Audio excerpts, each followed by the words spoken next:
So right here I have the Propex propane heater and the LF Bros diesel heater, and there's a lot of questions on which one's heater or hotter, sorry. And so I just set them both up. They've both been running for approximately 3 hours.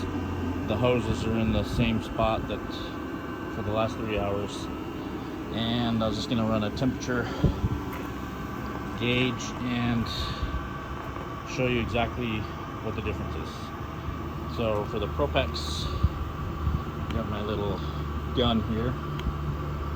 It's over here on the sidewalk, 70 degrees.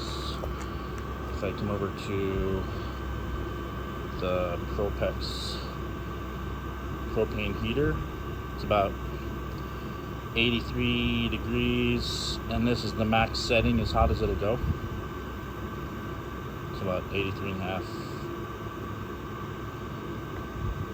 Then over to the diesel heater, and I'll just put it here on the concrete again, so it's about 73 again.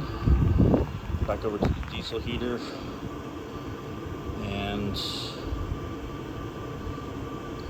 about 120, and it's on its max setting as well.